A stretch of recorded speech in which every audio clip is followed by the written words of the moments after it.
తెలంగాణ ప్రజలందరికీ నమస్కారం.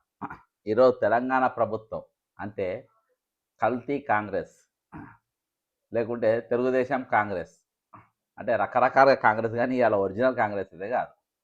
మొత్తానికి ఇయాలున్న తెలంగాణ ప్రభుత్వం ఇందిరాగాంధీ ఆశయాలకు తూట్లు పొడిచింది.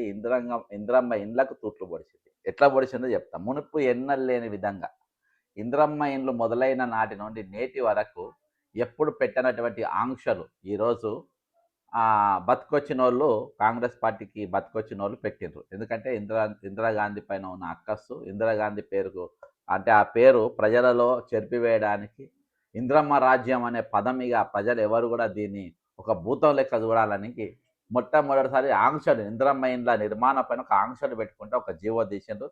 GO number 352. ఇది నిన్న రాత్రి తీసినటువంటి జీవో. మరి ఇది తెలంగాణ ప్రభుత్వం టీఆర్ఎన్బి హౌసింగ్ శాఖ ఇందిరమ్మ ఇండ్ల పథకం గరిష్ట స్లాబ్ విస్తీర్ణ పరిమితం చేయడానికి ఉత్తర్వులు జారీ. అరే నువ్వు ఇచ్చేదంతా ఇయ్యాలి, నాకు ఇంత ఇయ్యనికి చేత కాదు, మీరే కట్టుకోమని చెప్పాలి. తక్కింది మీరు నువ్వు ఇస్తా అన్న అమౌంట్ ఏదో వాళ్ళకి ఇచ్చేసి తక్కినే వాళ్ళు కలుపుకుంటారు. కాకపోతే పద్ధతి ప్రకారం ఫస్ట్ ఫేజ్ దీనికి, సెకండ్ ఫేజ్ ఇంత అట్లా ఆ విధంగా ఇవ్వాలి. కానీ ఇవాళ ఈయన జీవోలో చూడండి, ఇదో జియో నంబర్ MS7 తేదీ 9/3/2024 అంటే దీన్ని ఆబ్స్ట్రాక్ట్ తీసుకున్నట్టుంది. తీసుకొని మొత్తానికి Telangana housing corporation limited Hyderabad managing director ఇచ్చినటువంటి ఇది ఉత్తర్వులు పై పేర్కొన్న 4వ లేఖలో Telangana housing corporation limited Hyderabad managing director తెలియజేసిన ప్రకారం ఇందిరమ్మ ఇండ్ల పథకం కింద నిర్మాణ పనులు వేగంగా కొనసాగుతున్నప్పటికీ ఎక్కువ మంది లబ్ధిదారులు అనుమతించిన స్లాబ్ ప్లాన్కు మించి 3 అడుగుల నుండి 8 అడుగుల వరకు స్లాబ్ను పొడిగిస్తున్నారు. వాళ్ళ జేబులోకి వెళ్ళి పెట్టుకుంటారు. ఎక్కువైతే నీ ముళ్ళేం పోయింది? ఈ విధంగా స్లాబ్ విస్తీర్ణం పెరగడం వల్ల నిర్మాణ ఖర్చులు గణనీయంగా పెరిగి లబ్ధిదారులు ప్రైవేట్ అప్పులు చేయాల్సి రావడం లేదా ఆర్థిక ఇబ్బందుల వల్ల నిర్మాణాలను మధ్యలోనే ఆపివేయాల్సిన పరిస్థితి ఏర్పడుతుంది. ఈరోజు వాళ్ళు అంటే ఇల్లు జర మంచిగా కనబడాలని కట్టుకుంటారు. ఇది దేనికోసం తీసిందంటే వీళ్ళు పైసలు ఎగ్గొట్టనికి. నీవు దీనికంటే ఎక్కువ కట్టిండు కాబట్టి 99% అందరూ కూడా వీళ్ళు ఇచ్చిన డబ్బులు దేనికి సరిపోవు. వీళ్ళు చెప్పిన దాని ప్రకారం కట్టుకుంటే వాళ్ళ కొంచెం అడ్జస్ట్మెంట్స్ కావు కాబట్టి కొంచెం హైట్ లేపుకుంటారు, లేకుంటే వెడల్పు లేపుకుంటారు, ఏదో ఒకటి కొంచెం చేసుకుంటారు. అయితే వీళ్ళు ఇప్పుడు వాళ్ళకి పైసలు ఇవ్వాల్సి వస్తుందని అవి ఎగ్గొట్టడానికి తీసినటువంటి జీవో లెక్క కనబడుతుంది. ఎందుకంటే ఇప్పుడు తెలంగాణ పాలించేటోడు ఎసంటోడో మనకు అర్థమవుతుంది. ఈ విధంగా ఏర్పడుతుంది. ప్రభుత్వం ఉద్దేశించిన విధంగా నిరాశ్రయ పేద కుటుంబాలను సబ్సిడీ గృహాలు అందించాలనే లక్ష్యానికి ఇది విరుద్ధంగా ఉంది. అందువల్ల ఖర్చుల పెరుగుదలను నివారించడానికి లబ్ధిదారులు అప్పుల బారిన పడకుండా ఉండేందుకు ప్రభుత్వం అందించే ఆర్థిక సహాయంతోనే ఇళ్ల నిర్మాణం పూర్తయ్యేలా గరిష్ట స్లాబ్ విస్తీర్ణాన్ని నిర్ణయించడం అవసరమని మేనేజింగ్ డైరెక్టర్ ప్రభుత్వం దృష్టికి తీసుకొచ్చారు. ఇది కూడా రామకృష్ణారావు ప్లానే. ఏ విధంగా మనము లబ్ధిదారులకు పైసలు ఎగ్గొట్టాలి. ఇవాళ మీరు ఇస్తామన్న అన్ని ఏది కూడా ఇయ్యలే. నిరుద్యోగులకు 4,000 వృత్తి ఇస్తామన్నారు, ఇయ్యలే. దాన్ని ఏమైనా అడుగుతున్నామా? అడుగుతుందా? 4,000 నిరుద్యోగ భృతి 40 లక్షల మంది నిరుద్యోగులకు ఇస్తామన్నారు, ఇచ్చిండ్రు. తులం బంగారం ఇస్తామని చెప్పి ఇది ఇచ్చిండ్రా మీరు? అర్థమైందా? ఈరోజు మన జాబ్ క్యాలెండర్ రిలీజ్ చేస్తామని రిలీజ్ చేసిండ్రా? 2 లక్షల పోస్టులు అన్నారు, మీరు ఇచ్చిండ్రా? ఈరోజు మళ్ళా వీళ్ళకు ఎవరికి ఆశా వాళ్ళకు జీతాలు పెంచుతామన్నారు, పెంచిండ్రా మీరు? అవుట్ సోర్సింగ్ ఎంప్లాయీస్ పర్మనెంట్ మన ఇది కార్పొరేషన్ చేస్తామన్నారు, చేసిండ్రా మీరు?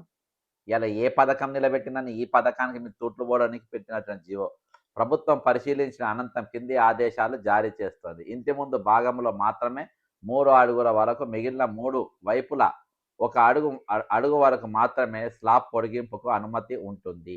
ఉదాహరణకు ప్లింత్ ఏరియా 600 చదరపు అడుగులు ఉంటే స్లాబ్ ఏరియా గరిష్టంగా 750 చదరపు అడుగులకు మించకూడదు. ప్లింత్ ఏరియా 400 చదరపు అడుగులు ఉంటే స్లాబ్ ఏరియా గరిష్టంగా 500 చదరపు అడుగులకు మించకూడదు. వర్షం మరియు నేరుగా వచ్చే సూర్యకాంతి నుండి తలుపులు, కిటికీలను రక్షించుకునేందుకు అన్ని వైపులా స్లాబ్ పొడిగించడం బదులుగా లబ్ధిదారులు తలుపులు, కిటికీల వద్ద సన్ షెడ్లు, సజ్జలు ఏర్పాటు చేసుకునేలా ప్రోత్సహించాలి. ఇంటి ముందు భాగంలో నీడ కోసం అవసరమైతే RCC స్లాబ్ పొడిగింపులకు బదులుగా జీఐ షీట్ ఆధారిత షెడ్లు ఏర్పాటు చేసుకోవాలని లబ్ధిదారులను ప్రోత్సహించాలి. ఈ ఆదేశాలు భవిష్యత్తులో అమలులో ఉంటాయి. ప్రస్తుతం RL, BL grading, non grading దశలో లబ్ధిదారులకు కూడా వర్తిస్తాయి. జిల్లా కలెక్టర్లు, ప్రాజెక్ట్ డైరెక్టర్, ఏఈలు, పంచాయతీ కార్యదర్శులు అందరూ కూడా దీనిపై ఇచ్చిండ్రు. 99% ఇవి డీవియేట్ అయితే 99% ఇందులో వాళ్లకు ఇవ్వాల్సిన డబ్బులు ఎగ్గొట్టడానికి తీసినటువంటి దుకాణం. Telangana housing corporation limited Hyderabad managing director ఈ విషయంపై అవసరమైన తదుపరి చర్యలు తీసుకోవాలని తెలంగాణ గవర్నర్ ఆదేశాల మేరకు మరియు వారి పేరుతో జారీ చేయబడింది. ప్రభుత్వం విపి గౌతమ్ ప్రభుత్వ కార్యదర్శి ఎఫ్ఎస్సి ఇది ఇచ్చినటువంటి జీవో. ఇక ఈ జీవో మనకు స్పష్టంగా ఏమర్థమవుతుందంటే ఈరోజు ఇంద్రమ్మ మునుపు ఎప్పుడు కూడా ఇటువంటి ఆంక్షలు పెట్టి చాలామంది తీసుకున్నారు. చాలాసార్లు ఇందిరమ్మ ఇల్లు అంటే కాంగ్రెస్ ప్రభుత్వం గతంలో రాజశేఖర రెడ్డి గారు ఉన్నప్పుడు, కిరణ్ కుమార్ రెడ్డి గారు ఉన్నప్పుడు, రోషయ్య గారు ఉన్నప్పుడు, అంతకుముందు విజయభాస్కర్ రెడ్డి గారు ఉన్నప్పుడు, ఈరోజు మీరు బేస్మెంట్ అయినాక మొదటి విడత, పిల్లర్స్ పడ్డాక రెండో విడత, స్లాబ్ పడ్డాక మూడో విడత, అట్లా విడతలుగా ప్రభుత్వం ఇచ్చేది. ఎక్కువ తక్కువ అయితే వాళ్ళు కలుపుకునేది. అది కామన్గా వాళ్ళు ఎంతో అంటే ఇల్లు కొంచెం మంచిగా ఉండాలనే కదా, ఇప్పుడు లైఫ్ లాంగ్ ఉండాలని కట్టుకునే ఇల్లు.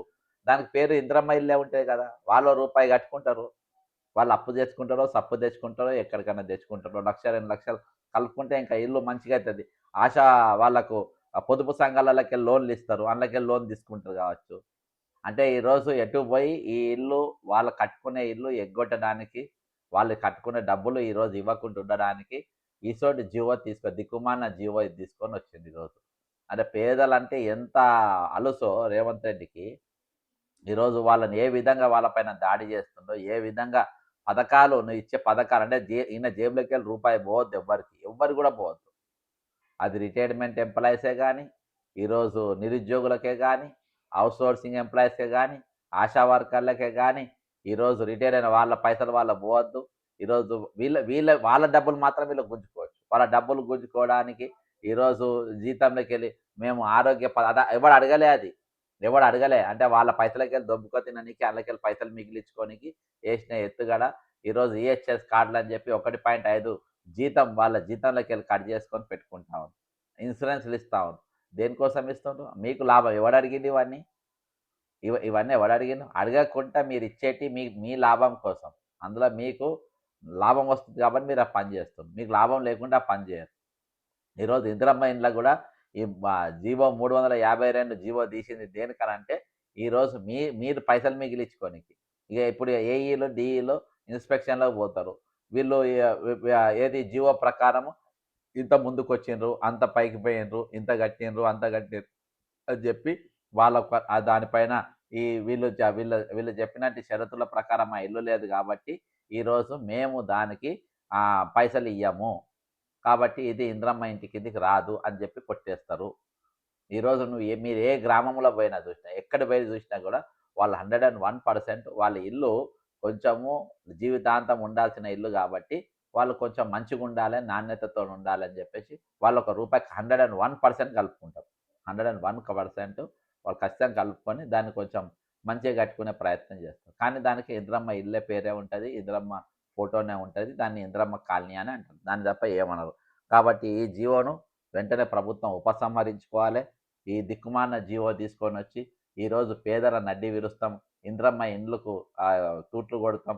ఈరోజు ఇంద్రమ్మకు ఉన్న మంచి పేరు ఈరోజు జనంలా ఆల్రెడీ ఇప్పటి వరకు కూడా గ్రామాలలో ఇప్పటికీ మరి తరాలు మారినా జనరేషన్స్ మారినా కానీ ఇంద్రమ్మ ఇండ్లు, ఇంద్రమ్మ ఇచ్చిన భూములనే అంటారు. ఇంద్రమ్మ ఇచ్చిన భూములు, ఇంద్రమ్మ ఇచ్చిన ఇండ్లు. తెలంగాణ ఏర్పడ్డాక ఇంద్రమ్మ ఇచ్చిన భూములు గుంజుకున్నారు, 3 ఎకరాల భూములు.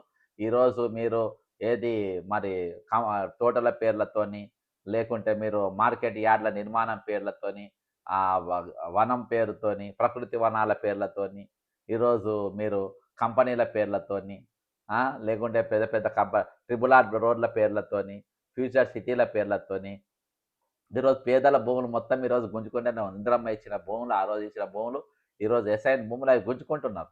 గుంజుకొని ఈరోజు వాళ్ళకి అయాన ప్రభుత్వ భూమి కాబట్టి మేము గుంజుకుంటాం, ఇదంతా మా నాయన సంపాదించిన జాగిరి ఇది అన్నట్టుగా ఈరోజు వాళ్ళకి ఇచ్చిన భూమి గుంజుకునే ప్రయత్నం ప్రయత్నం ఏంది గుంజుకున్నారు ఆల్రెడీ చాలా వరకు గుంజుకున్నారు. ఈరోజు ఇందిరమ్మకు పేరు మీద ఇంకొకటి ఏందుందంటే ఈరోజు ఇందిరమ్మ ఇండ్లని ఉన్నది.